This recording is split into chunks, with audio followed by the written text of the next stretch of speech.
大家好，再来记录一下凸轮轴感知器换完以后的状况。油表正常，水温正常，怠速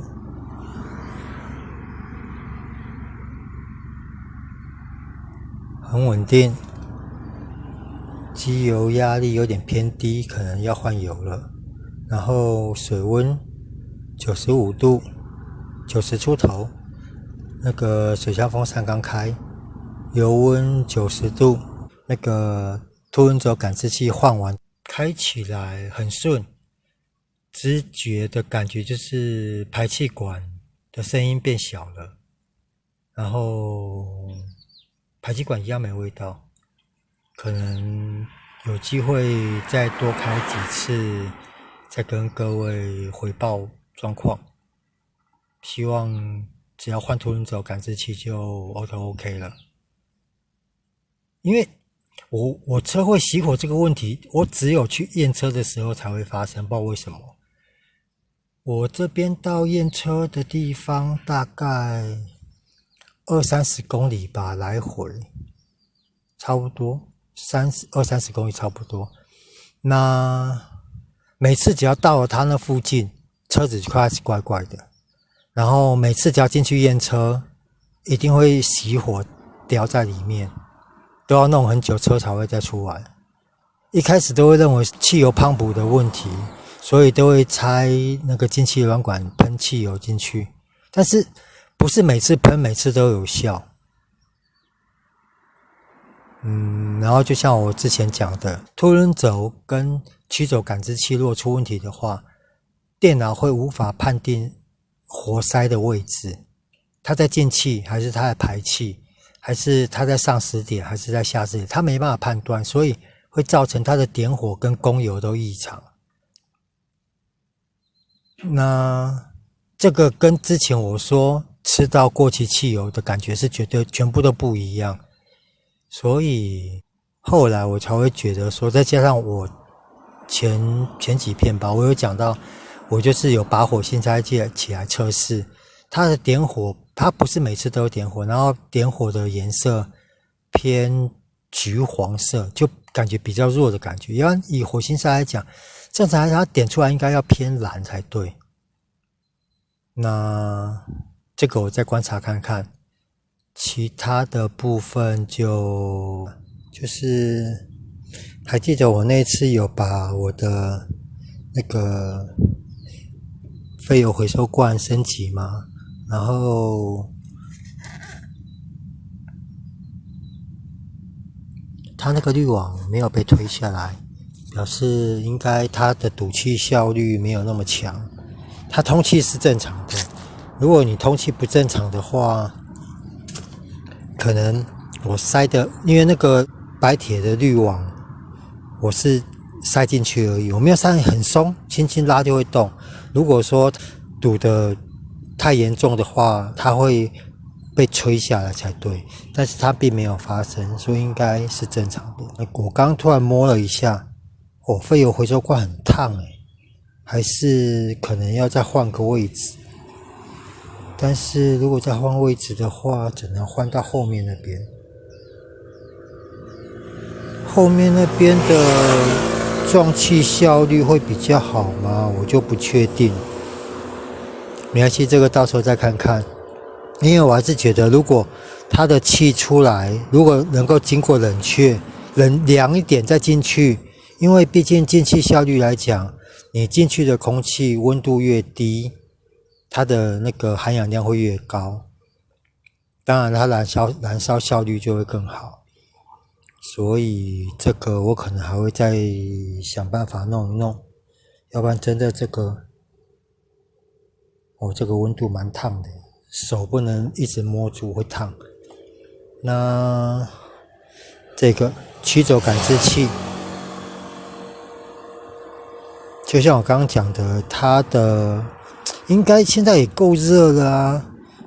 我今天开的这个路程跟去验车那边的路程没有差太多。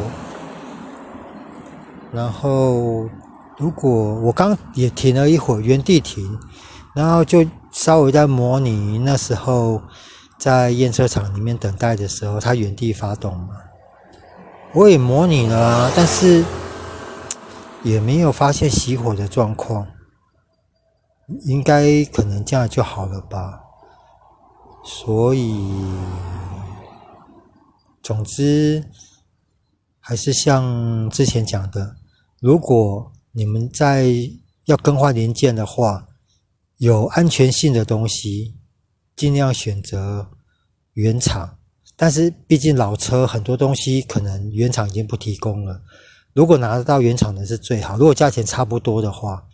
能够拿原厂的是最好。如果不行的话，就尽量拿比较有口碑的。然后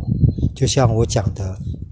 我原来换下来的那一颗跟我这次换上去的这一颗，两个下去做比较，这一颗比较偏向于网络上说的正厂货，就是 OEM 件在交公司的外观是一模一样。然后我原本换下来的那一颗，它的外观跟材质就有明显的差异啦。可能它的讯号传输跟寿命会比较好，所以我还是觉得这种有安全性的东西，尽量选原厂。然后会不会是因为烤耳引起的这个，我目前没办法做确定，因为开起来是都没有什么太大的差异啦。最明显的差异就是我刚刚讲的排气管声音有比较小。然后开起来嘛，因为我车子每次回去，我几乎回去都会放个一两个礼拜才会再动再开，所以我都会选择把电瓶拔掉。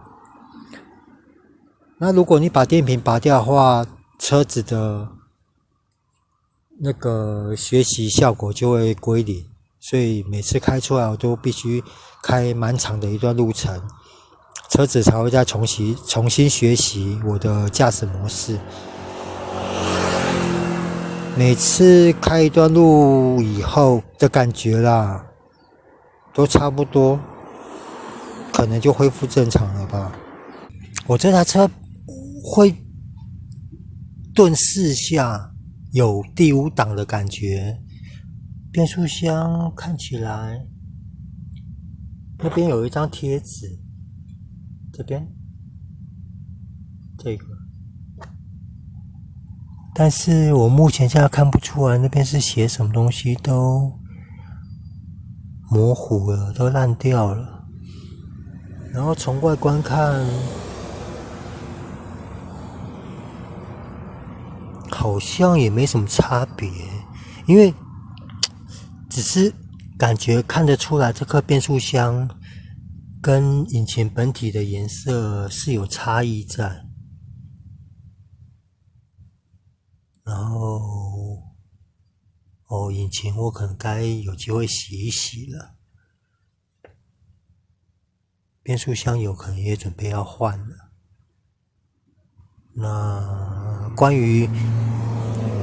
3档、4档、5档这个东西，可能愿意跟我分享的朋友再跟我说说看，因为我说实在话，我是第一次开提耶瓦这种车，伊萨姆啊、马自达323都一样的车，所以他们所谓的4档是还有一个超比档在里面，还是跟我这台车真的就是多一个档位，还是这个状况是变速箱快挂掉的征兆？我真的不确定啊，因为就像我刚刚讲的，你会很明显看到转速表会掉4下，一档出去嘛，掉一下，2档、3档、4档，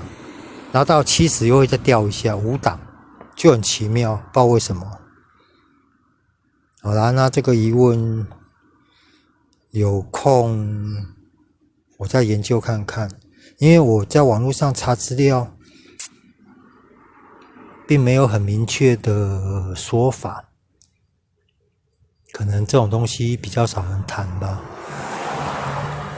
OK 啦，那这样子的话，就先到这边吧。谢谢各位，拜拜。